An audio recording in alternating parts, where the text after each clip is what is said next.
नमस्कार, मैं दिनेश चौधरी। आज हम स्टेट बोर्ड कक्षा 10वीं एंटायर हिंदी लोक भारती पाठ्य पुस्तक की दूसरी इकाई के पाठ क्रमांक 10 का अध्ययन करेंगे। इस पाठ का शीर्षक है बूढ़ी काकी और इस पाठ के लेखक हैं प्रेमचंद जी। बच्चों, ये प्रश्न पत्र में हमें पूरक पठन के अंतर्गत दिया हुआ पाठ है। आइए देखते हैं पाठ्य पुस्तक पृष्ठ क्रमांक 89, पेज नंबर 89।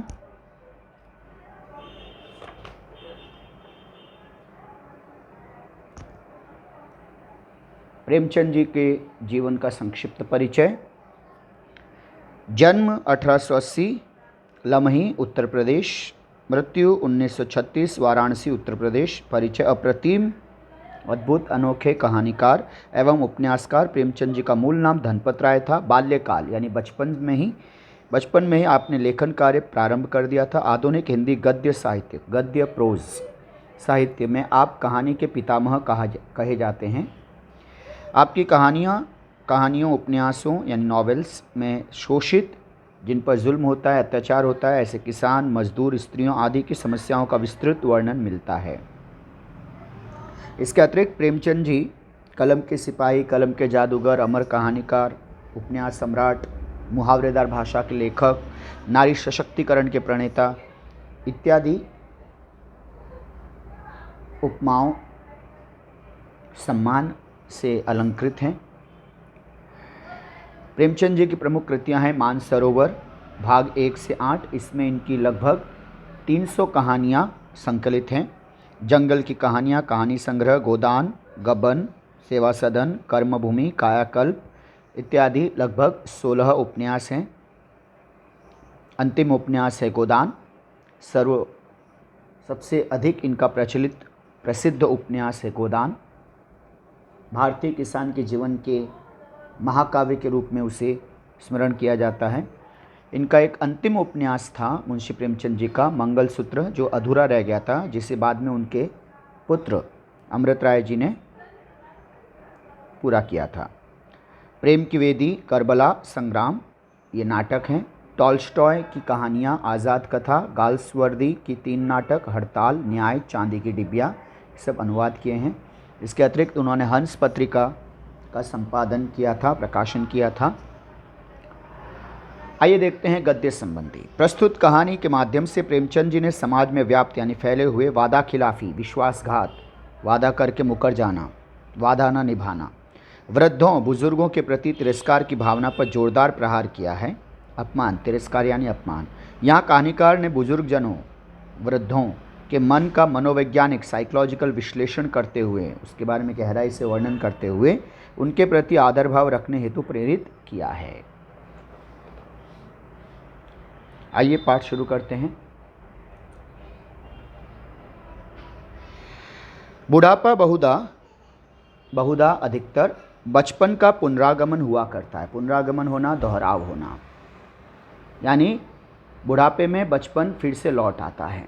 बूढ़ी काकी में जिह्वा स्वाद, जिह्वा जीभ, टंग, जिह्वा स्वाद यानी स्वादिष्ट भोजन खाने की चाह के सिवा और कोई चेष्टा माने यहाँ पर अर्थ है चाह, इच्छा शेष न थी, बची हुई नहीं थी, और न ही अपने कष्टों की ओर आकर्षित करने के लिए, अपने दुखों की तरफ लोगों का ध्यान आकर्षित करने के लिए रोने के अतिरिक्त उनके पास और कोई सहारा ही नहीं था।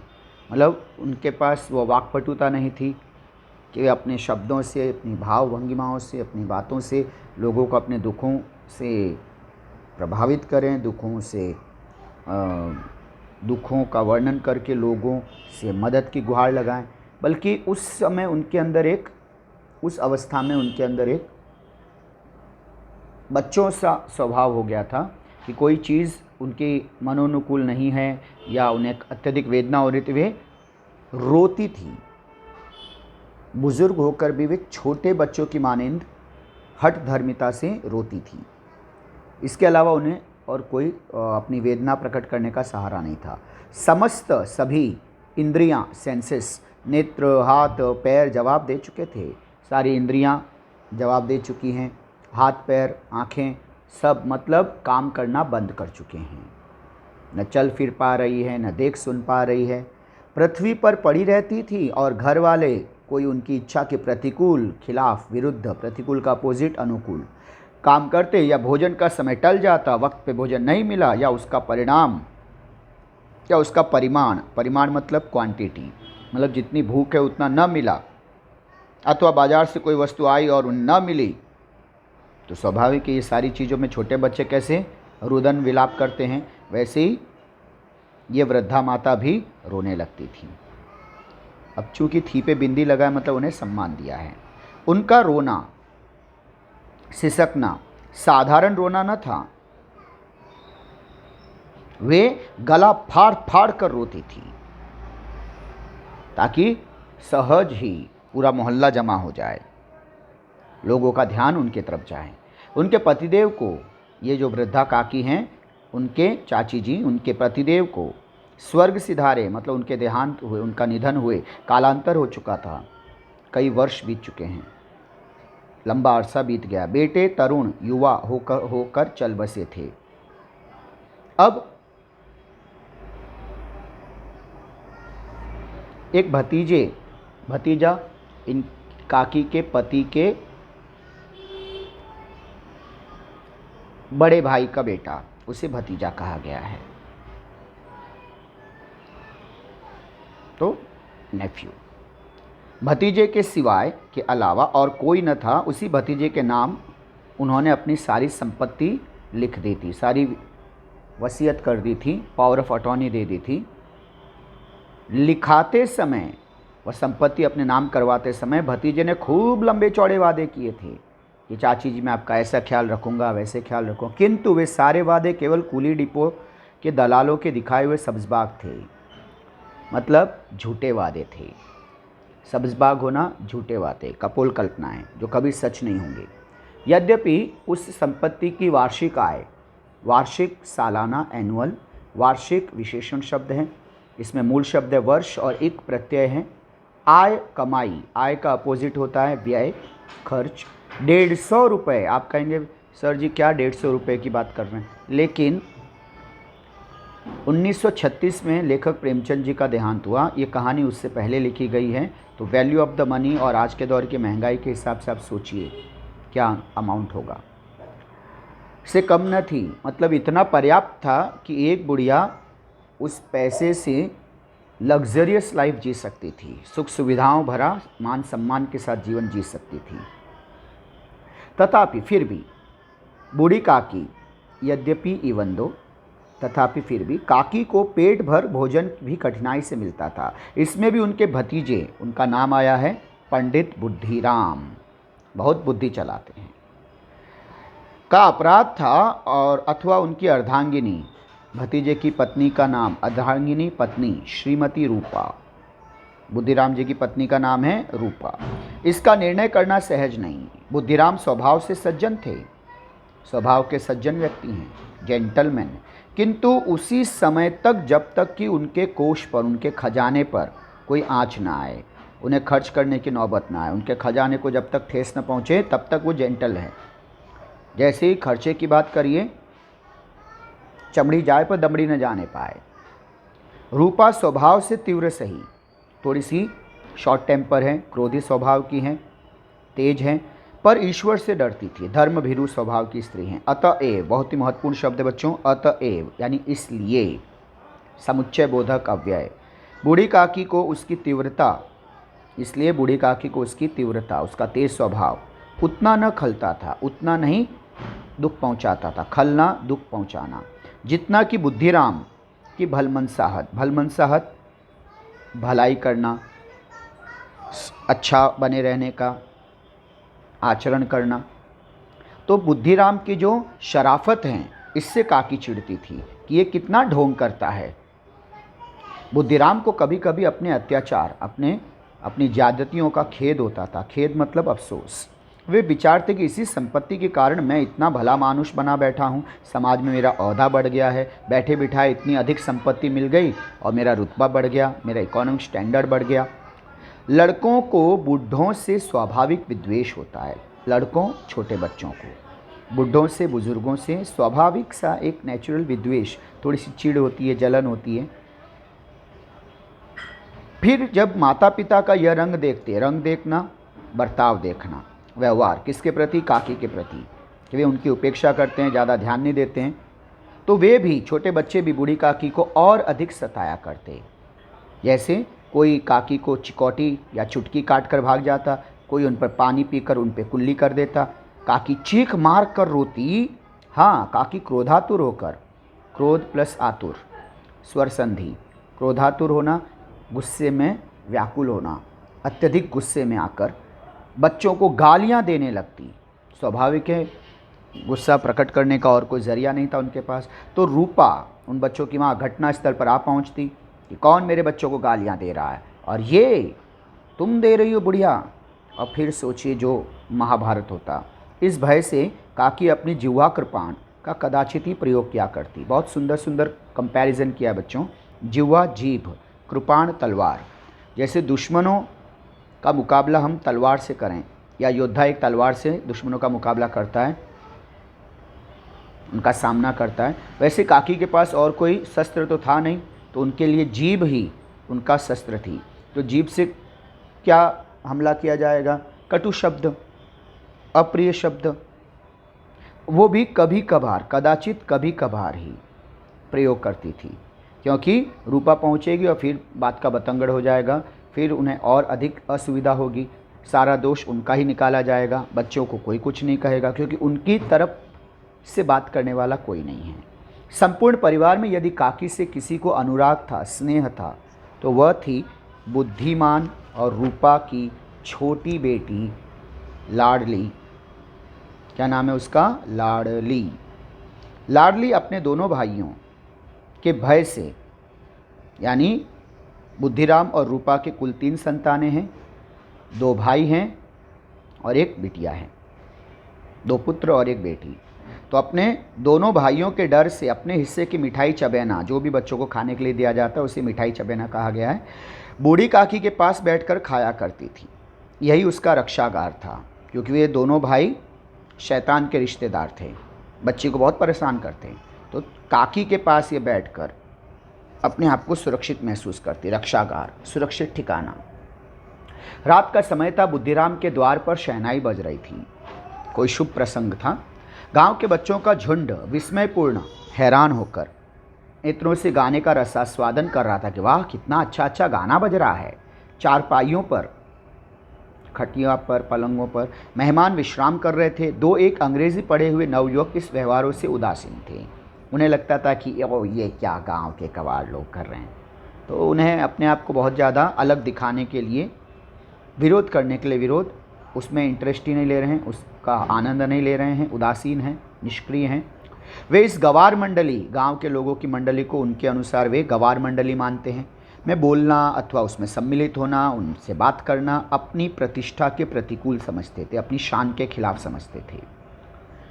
आज बुद्धिराम के बड़े लड़के मुखराम, बुद्धिराम के बड़े बेटे का नाम है मुखराम, उसका तिलक आया है, उसकी सगाई हो रही है।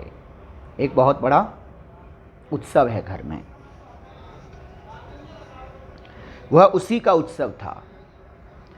घर के भीतर स्त्रियां गीत गा रही थी। रूपा मेहमानों के लिए भोजन का प्रबंध करने में व्यस्त थी, क्योंकि पूरे समाज बिरादरी इकट्ठा हुई है।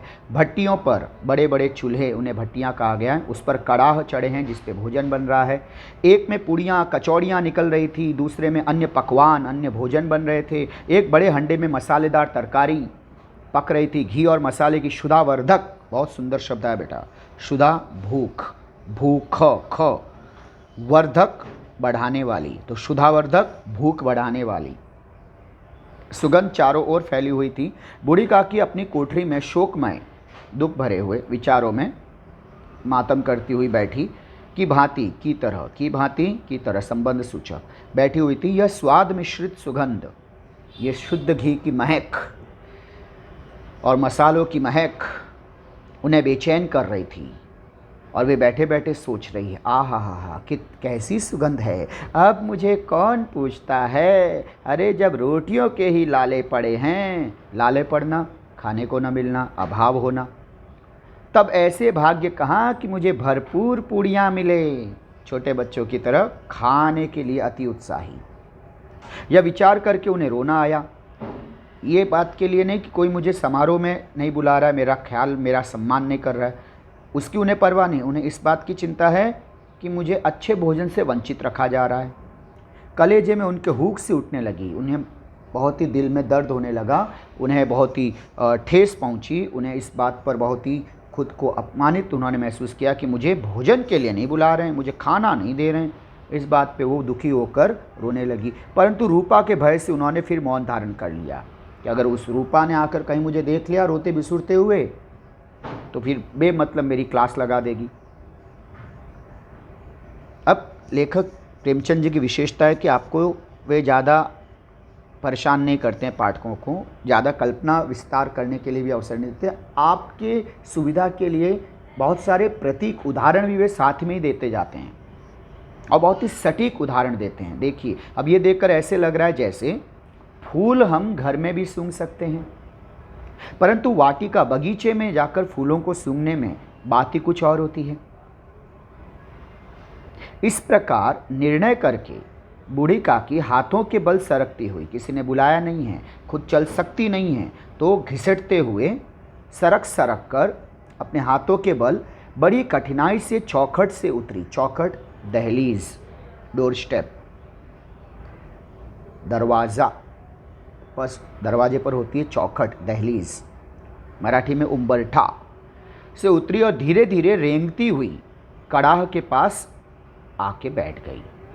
अब रूपा उस समय कार्यभार से उद्विग्न, घर में काम है तो कोई यहाँ से बुला रहा है, कोई वहाँ से बुला रहा है, सबका ख्याल रखना है, खुश रहना है, तो उद्विग्न हो रही थी, थोड़ी सी मन में परेशान भी थी। हर बात का हर जगह ध्यान रखना है, सबका ख्याल रखना है। कभी इस कोठे में जाती, कोठे का मतलब है यहाँ पर कमरा, कभी उस कोठे में, घर के इस कमरे से उस कमरे में कोई सामान के लिए पुकार रहा है, कोई मेहमान बुला रहा है, कोई कुछ कर रहा है। कभी कढ़ा के पास आती, कभी भंडार घर में जाती, रसोई घर में जाती। किसी ने बाहर से आकर पुकारा, अरे महाराज जी ठंडाई मंगा रहे हैं तो ठंडाई दीजिए, तो ठंडाई देने लगी। आदमी ने आकर पूछा, अरे भाऊजी अभी भोजन तैयार होने में कितना विलम्ब है हो, ज़रा ढोल मंजीरा उतार दो। अगर विलंब मतलब देरी, अगर ज़्यादा देरी है तो हमें ढोल मंजीरा दे दो, हम लोग तब तक सत्संग कीर्तन करें, मनोरंजन करें। बेचारी अकेली स्त्री दौड़ते दौड़ते शब्द युग्म व्याकुल हो रही थी। क्रिया विशेषण अव्यय। झुंझलाती थी, थोड़ी चिढ़ रही थी, कुढ़ रही थी, परेशान भी हो रही थी, इरिटेट हो रही थी, परंतु क्रोध प्रकट करने का अवसर न पाती। भय होता कि कहीं पड़ोसी ने यह न कहने लगे कि इतने में ही उबल पड़ी। अभी इतना सही, पहला ही दिन, अभी तक तो सिर्फ सगाई हुई है, बहू आई नहीं है, और अभी से तुम्हारे ये तेवर, इतने में तुमने अपना गुस्सा रौद्र रूप दिखाना शुरू कर दिया। अरे सहन करो, इतना आसान नहीं ना होता है घर में बहुरिया लाना। प्यास से स्वयं कंठ सूख रहा था, खुद उसने पानी लंबे समय से नहीं पिया था, पूरे दिन भर लगभग प्यासी ही घूम रही थी। कंठ यानी गला, गर्मी के मारे फूंकी जा रही थी, फूंकी जाती थी मतलब असहनीय गर्मी झेल रही थी, परंतु इतना अवकाश भी नहीं था, फुर्सत नहीं थी कि ज़रा पानी पी ले या पंखा झलें, मतलब पंखे से खुद को गर्मी से थोड़ा राहत लें। यह भी खटका था, डर था, संदेह था कि ज़रा आँख हटी और चीज़ों की लूट मची। घर परिवार में तरह तरह के लोग हैं, ध्यान हटते ही डाका पड़ जाता है, होता है, रिश्तेदार हैं तो ऐसा होता है, सभी अच्छे लोग होते हैं, बस कुछ मानवीय कमजोरियां होती हैं और चीज़ों की लूट मची। इस अवस्था में उसने बूढ़ी काकी को जब कड़ाह के पास देखा तो अपने क्रोध प्रकट करने का एक जरिया मिल गया, तो गुस्से के मारे जल भुन गई, क्रोध न रुक सका। वह बूढ़ी काकी पर झपटी और भूल गई कि पूरी समाज बिरादरी उसके इस कार्य को देख रही है। इतनी देर उसने संयम रखा था और अब देखिए, दोनों हाथों से उन्हें झटक कर बोली, ऐसे पेट में आग लगे, पेट है या भाड़, कोठरी में बैठते हुए क्या दम घुटता था? अभी मेहमानों ने नहीं खाया, भगवान को भोग नहीं लगा, तब तक धैर्य न हो सका, आकर छाती पर सवार हो गई, इतना ठूसती है न जाने कहाँ भस्म हो जाता है। भला चाहती हो तो जाकर कोठरी में बैठो, जब घर के लोग खाने लगेंगे तब तुम्हें भी मिलेगा। तुम कोई देवी नहीं हो कि चाहे किसी के मुंह में पानी न जाए, परंतु तुम्हारी पूजा पहले हो जाए। बच्चों, ये डायलॉग के टोन से आप समझ गए होंगे काकी का कितना सम्मान हुआ है। आसपास समाज बिरादरी के लोग वो भी अचंभे में। इतना बोलने के बाद रूपा को एहसास हुआ कि उससे गलती हुई है, लेकिन अब क्या किया जा सकता है, तो करके खिसिया के वहाँ से निकल पड़ी। काकी अगर अपने वृद्धावस्था में न होती, काकी ने अगर अपनी जायदाद उनके नाम पे न लिखी होती, तो क्या इनकी हिम्मत होती कि वो इनका ऐसा अपमान करते? असंभव।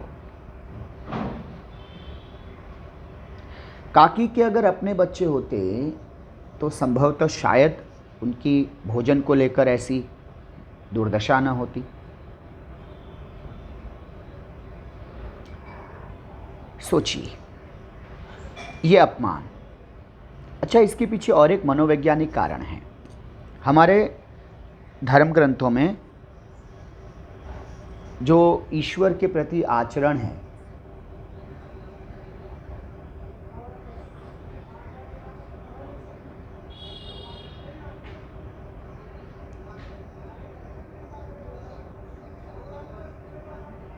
जो ईश्वर के प्रति हमारा आचरण है, जो हम अनुसरण करते हैं, उनका अनुकरण करते हैं, वो क्या होता है?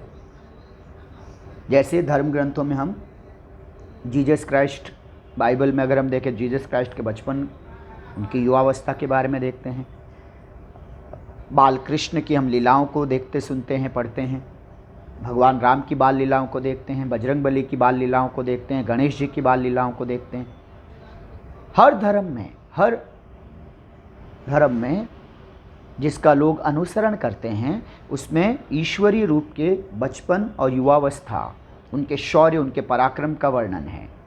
लेकिन सोचिएगा बच्चों, किसी भी सीरियल में, किसी भी धर्म ग्रंथ में भगवान के बुढ़ापे का वर्णन नहीं है। उतना बड़ी मात्रा में वर्णन नहीं है जितनी बड़ी मात्रा में बचपन का वर्णन है। तो वही पढ़ कर हम लोग बच्चों के प्रति बड़े संवेदनशील हो जाते हैं। हमें एक सेंस हो जाती है कि बच्चों का ऐसे ख्याल रखना चाहिए, बच्चों के प्रति हमें ऐसी सोच रखनी चाहिए, बच्चों की हर गतिविधि में हमें ये भाव रखना चाहिए। वो भाव, वो सबक, वो सीख तो हमें मिल जाता है।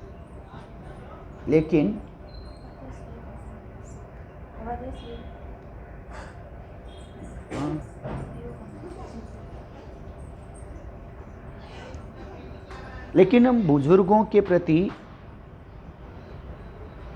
बहुत सारी चीज़ों से हम अनभिज्ञ रहते हैं। बुढ़ापे में सिर्फ शरीर ही कमज़ोर नहीं होता है, बाहरी हड्डियां ही नहीं दुख रही हैं, शरीर की हड्डियां ही नहीं दुख रही, बल्कि बहुत सारे तरह तरह के बीमारियां, इसके साथ साथ मानसिक रूप से बहुत सारी बीमारियां होती हैं जो खुद वृद्धों को पता नहीं होता है कि उन्हें हो क्या रहा है। जैसे छोटे बच्चे आपको नहीं बता पाते कि उन्हें दर्द क्या हो रहा है, वे सिर्फ रोने लग जाते हैं। हाँ, उनके रोने पर सभी का ध्यान आकर्षित होता है। बूढ़ों की तरफ सबको लगता है अरे ठीक है, हो जाएंगे, ये अपना ख्याल रख लेंगे, ये बड़े हैं, इन्हें ऐसी क्या, मतलब समझदार हैं। एक माइंडसेट है लोगों का, समाज का, कि बूढ़े हैं मतलब ठीक है ना, देख लेंगे, समझ लेंगे, हम नौकर रख लेंगे, हम इनको दवा दे देंगे। अब दवा दे दीजिए, नौकर रख लीजिए, लेकिन कुछ ऐसी बीमारियां हैं, कुछ ऐसे दर्द, ऐसी वेदना है जो उन्हें है, लेकिन उसका इलाज नहीं है आपके पास, क्योंकि आपको पता ही नहीं कि आप उनके साथ कैसे ट्रीट करें, आप उनके साथ कैसे बर्ताव करें। ये समाज की सबसे बड़ी समस्या बुढ़ापे में, बूढ़ों के बारे में जो, इसीलिए बुढ़ापे को एक अभिशाप कहा जाता है, कर्स।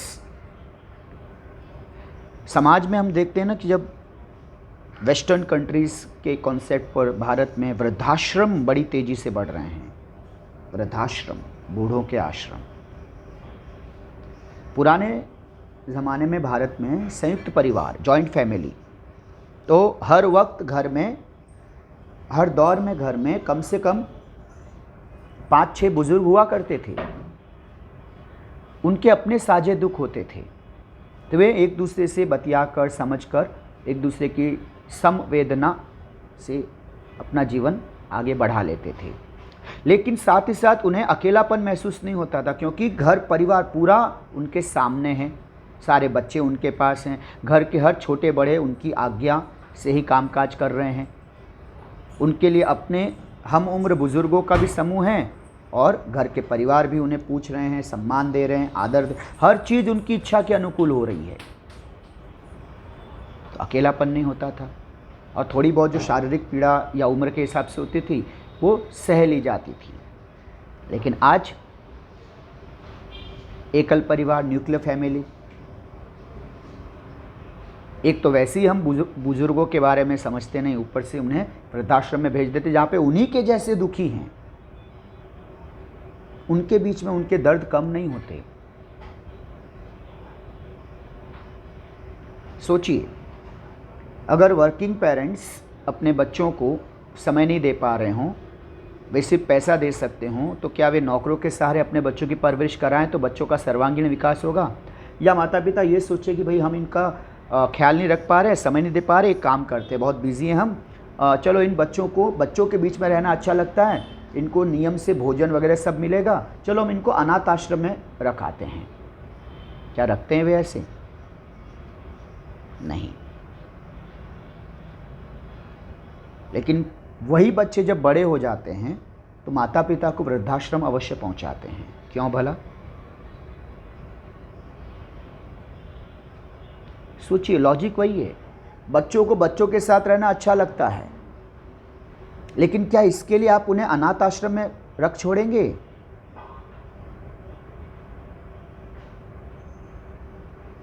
अपनों का साथ चाहिए होता है, अपनों का स्पर्श चाहिए होता है। ये हमारा समाज अभी तक बुजुर्गों के प्रति सेंसिटिव नहीं हो पाया है। हम समझ ही नहीं पाते हैं क्या हो रहा है उन्हें, न वे बयान कर पाते हैं, न हम समझ पाते हैं। हम अपने अपने संघर्षों में उलझे। ये समाज को एक एजुकेट करने की ज़रूरत है बुजुर्गों के प्रति खास तौर से। इतना सब बोल दिया है, इतना ठूसती है, इतना खाती है, न जाने कहाँ चला जाता है, भस्म हो जाता है, ये सब सोचिए दूसरा कोई होता तो किसी और को बोल के देखो, ये सब शुभ कार्य पूरा हो न पाएगा। लेकिन टेकन फॉर ग्रांटेड एटीट्यूड। अब बूढ़ी काकी को अपनी कोठरी में जाकर पश्चाताप कर रही हैं। बच्चों से हो गई है ना, खुद ही गिल्टी फील कर रही है कि मैं कहाँ से कहाँ पहुँच गई। पश्चाताप कर रही हैं, अफसोस कर रही हैं खुद पर ही। उन्हें रूपा पर क्रोध नहीं था, खुद पर है, बल्कि अपनी जल्दबाजी पर दुख था कि मैंने क्यों जल्दी मचाई, मैं थोड़ी देर रुक जाती, ऐसी भी क्या जल्दी थी, मेरी ही गलती है। सच ही तो है, जब तक मेहमान लोग भोजन न कर चुकेंगे घर वाले कैसे खाएंगे। मुझे इतनी देर भी नहीं रहा गया, सब्र कर सकती थी, सहन कर सकती थी। बेमतलब सबके सामने पानी उतर गया। बच्चों, पानी का एक अर्थ होता है जल, दूसरा यहाँ पर पानी का अर्थ होता है इज्जत, सम्मान। तो पानी उतर गया, बेइज्जती हो गई। बेपानी करना, बेइज्जती करना, याद रखिए। ठेस कहानी में ये शब्द आया था, बेपानी कर देता है। अब जब तक कोई बुलाने न आएगा नहीं जाऊंगी। मन ही मन इसी प्रकार का विचार कर वो बुलाने की प्रतीक्षा करने लगी, इंतजार करने लगी। उन्हें एक एक पल एक एक युग के समान मालूम होता था। क्यों? भूख से व्याकुल हो रही हैं वे। धीरे धीरे वे कुछ एक गीत गुनगुनाने लगी तो उन्हें मालूम हुआ कि उन्हें गाते हुए भी देर हो गई है। क्या इतनी देर तक लोग भोजन कर ही रहे होंगे? उनको लगा कि मैं काफ़ी देर से गा रही हूँ, काफ़ी समय बीत गया। इंतज़ार की घड़ियाँ, कभी इंतज़ार करिए तो पता चले एक एक पल कैसे जाता है। किसी की आवाज़ भी उन्हें सुनाई नहीं दे रही है, तो उन्हें लगा कि अवश्य लोग खा पी कर चले होंगे और मुझे कोई बुलाने नहीं आया। तो रूपा चिढ़ गई है, शायद इसी वजह से नहीं बुलाई होगी, क्या जाने, न भी बुलाए मुझे। सोचती होगी कि आप ही आएंगी स्वयं, मतलब काकी स्वयं आ जाएगी, ऐसा रूपा ने सोच लिया होगा। और ये कौन सोच रही है? काकी। अरे वह कोई मेहमान तो है नहीं जो बुलाया जाए, मैं तो घर की सदस्य हूँ, तो तुरंत खुद ही चली जाती हूँ। बूढ़ी काकी अब चलने के लिए तैयार हुई। दोबारा, पहली बार इज्जत बच गई थी ना, अब वो पूरी कसर हो जाएगी। सम्मान थोड़ा कम हो गया था ना, अब उसकी भरपाई हो जाएगी। देखिए, यह विश्वास कि 1 मिनट में पुड़िया और मसालेदार तरकारियाँ सामने आएगी। मैं जैसी वहाँ जाऊँगी मुझे तुरंत पुड़ियाँ, मसालेदार तरकारियाँ, सब्जियाँ मेरे सामने पेश की जाएंगी और ये सोच कर, उसके स्वाद के बारे में सोच कर ही उनकी स्वादेंद्रियों, स्वाद प्लस इंद्रियां, स्वर संधि, उनके मुंह में जितने स्वाद को महसूस करने वाली इंद्रियां हैं उनके दिलो दिमाग में, वो सारे एक साथ गुदगुदाने लगे। उन्हें खाने की तीव्र इच्छा होने लगी। वे भोजन के स्वाद को जी भर के महसूस करने लगी। भोजन से पहले ही उनके मुंह में पानी भर आया जी भर के। उन्होंने मन में तरह तरह के मंसूबे बांधे। मंसूबे, इरादा कर लिया, संकल्प किया, सपने देखने लगी कि मैं इतना खाऊंगी, ये खाऊंगी, ऐसे ऐसे खाऊंगी। और क्या सोच रही हैं, क्या प्लानिंग कर रही भोजन की? पहले तरकारी से पुड़ियाँ खाऊंगी, फिर दही और शक्कर से खाऊंगी, फिर कचौड़ियाँ और रायते के साथ जो पुड़ियाँ खाऊंगी वो बहुत ही मज़ेदार मालूम होंगी। हाँ, चाहे कोई बुरा माने या भला मुझे खाते हुए देखकर, हैं मैं तो मांग मांग कर खाऊंगी। और दे भाई, हाँ, लोग यही ना कहेंगे, अरे इन्हें विचार नहीं है, हाँ, बूढ़ी हो गई है फिर भी इतना खाती है। मेरी बला से कहा करें, इतने दिन के बाद पुड़ियाँ मिल रही है, पूड़ी खाऊंगी तो मुंह झूठा करके थोड़ी उठ जाऊंगी। मुंह झूठा करके मतलब थोड़ा सा चख कर प्रसाद की तरह खा के थोड़ी उठ जाऊंगी। मैं तो जी भर के खाऊंगी। लोग पेट भर के खाते हैं, मैं गला भर के खाऊंगी। याद करिए बच्चों, आपके घर परिवार में भी कुछ छोटे बच्चे होंगे 3-4 साल के, उनकी भी भोजन के बारे में कुछ ऐसी ही इच्छा होती है। यकीन न हो तो कभी होटल, कोरोना काल के बाद या उससे पहले कभी आप उनको जब होटल में लेके गए हों तो सोचिए, उनको मेनू कार्ड दे दीजिए और कहिए कि आपकी फरमाइश पर ऑर्डर दीजिए, तो उनका बस चले तो वो पूरा मेनू ऑर्डर करवा दें। और उनकी इच्छा के खिलाफ आप ज़रा उनको ना बोल कर देखिए। उन्होंने जो बोला है, मंगवाया, उसको आप बोलो नहीं, वहीं रुदन मचाएंगे, हमको खाने नहीं दे रहे हैं, रो रो के बेहाल कर देंगे। आपको अच्छा खासा सामाजिक तिरस्कार झेलना पड़ेगा। क्या ये देखो बच्चों को रुलाता है। आपका जी करेगा, अच्छा बच्चे पे इतना ही लाड़ आ रहा है, तू खिला के देख, लेकिन मन में हम सामाजिक शिष्टाचार के नाते नहीं कह सकते। बच्चे बेइज्जत करवा देंगे हमें। घर में भी भोजन के लिए ऐसा तांडव मचाएंगे, भूख लगी है खाना दो, मत दीजिएगा थोड़ी देर, तूफान मचा देंगे। जैसे भोजन न मिला तो प्राण त्याग देंगे। लेकिन जैसे आप भोजन दीजिए, एक और दो निवाले खाते ही मेरा हो गया, मेरा हो गया, ये चल पड़े। सोचिए, वही भोजन न मिलने पर इतना तांडव मचा रहे थे और भोजन दो निवाले खाते ही तृप्त हो गए।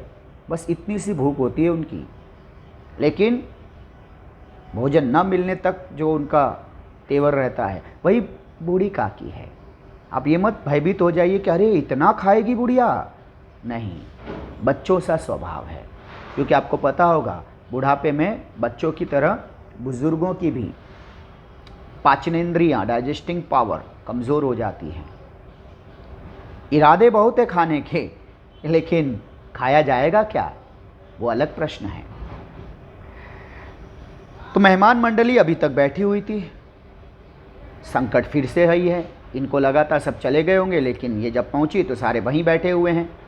कोई खाकर उंगलियां चाटता था, कोई तिरछे नेत्रों से देखता था, और लोग अभी तक खा रहे हैं या नहीं। क्या लोग देख रहे थे तिरछे नेत्रों से कि मैं ही अकेला खा रहा हूँ या दूसरे लोग भी खा रहे हैं कि नहीं। पता चला मैं ही अकेला उठ गया, बाकी लोग खा रहे हैं, या सिर्फ बाकी लोग उठ गए और मैं ही खाते बैठा हूँ। तो ये भी लोग ध्यान रख रहे हैं। पंगत में बैठते हैं ना, तो लोग तरह तरह के लोग आते हैं। कोई इस चिंता में था कि पत्तों की प्लेट, पत्तल पर पड़ी पुड़ियाँ छूटी जाती थी।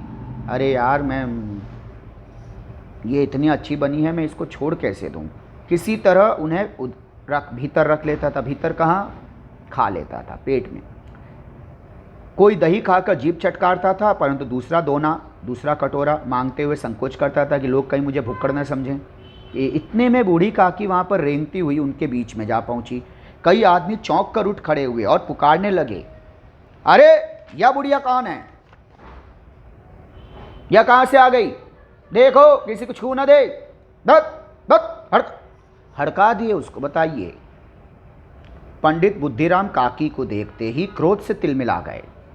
पहले रूपा, अब पंडित जी पूड़ियों का थाल लिए खड़े थे, लोगों को मेहमान नवाजी कर रहे थे, लोगों को परोस रहे थे।